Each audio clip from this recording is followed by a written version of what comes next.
Hello সবাইকে, আমি তুলি। এই গরমের মধ্যে কেমন আছো সবাই?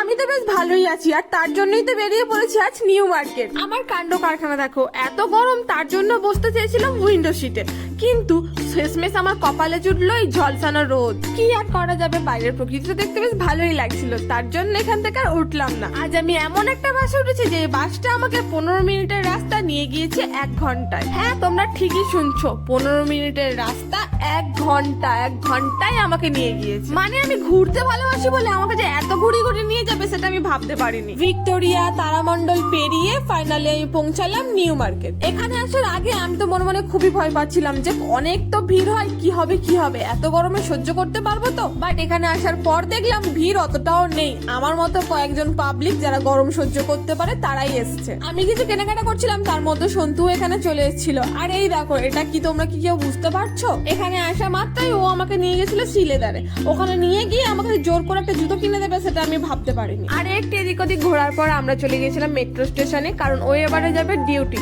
কারণ ডিউটির টাইম হয়ে গিয়েছে, এখন যদি ও না বেরোয় এখান থেকে ও ডিউটি ধরতে পারবে না ঠিক টাইমে। ও তো বারবার পিছন ঘুরে ঘুরে বলছিল তুমি যাও, আমি যেতে পারবো, চলে যাও। তারপরে আমি ওখান থেকে বেরিয়ে এসে আরো কিছু কেনার ছিল, কিনে টিনে নিয়ে আমি উঠে পড়েছিলাম বাসে উঠেও কি কাণ্ড, আধা ঘন্টা জ্যামে বসে থেকে তারপরে পৌঁছালাম বাড়ি। আর ওখানে তো আমার জন্য আদি অনেকক্ষণ ধরেই ওয়েট করছে, খালি বলছে মাসিমণি তুমি কত দূর, কখন আসবে।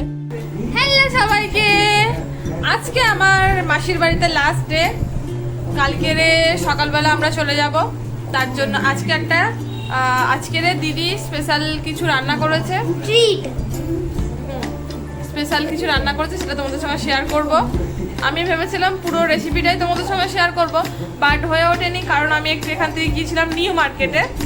তো দেখো আর রান্না কেমন হয়েছে বলো।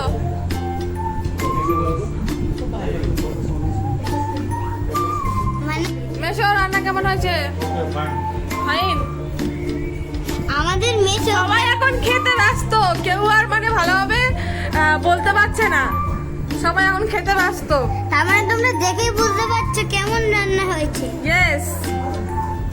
এদিকে মেধা বসে আছে, সরি এদিকে মেধা বসে আছে, তো আমরা একটু পরে খাবো। সবাই একসঙ্গেই খাবো। হ্যাঁ, আমরা একসঙ্গে খেতে বসবো। বলো কি বলছিলে? আগের ভিডিওতে তোমরা দেখেছো যেটা ছেড়ে দিয়েছে, তুলিকা মাসি বলেছিল কি মৃধা আর দিয়ে দিয়েছে, এইভাবে মাঝখানে আর দিয়ে দিয়েছে, মৃধা দিয়ে দিয়েছে। মৃধা বলবি তো? মৃধা বলতে পারি না। তোমার নামটা বলে দাও তুমি আগে। কোনটা বলবো? ডাক নাম, ভালো নাম সব বলো।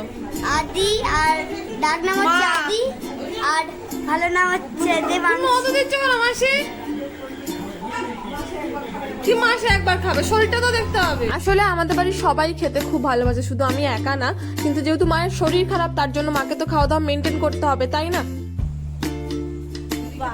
বাই গাইস, আবার তো দেখা হবে পরের ব্লগে। টাটা, সাবধানে যাও। হ্যাঁ।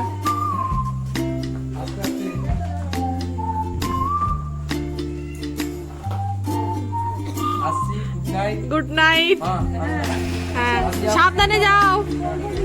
হ্যাঁ। টাটা। আজকে আমাদের খাওয়ার টাইমটাতেই আমি ভিডিও করতে ভুলে গিয়েছি। এটা সত্যি কথা যে আমি মেন টাইমগুলোতেই ভিডিও করতে ভুলে যাই। এবার দেখা হবে পরের ভিডিওতে। Bye bye.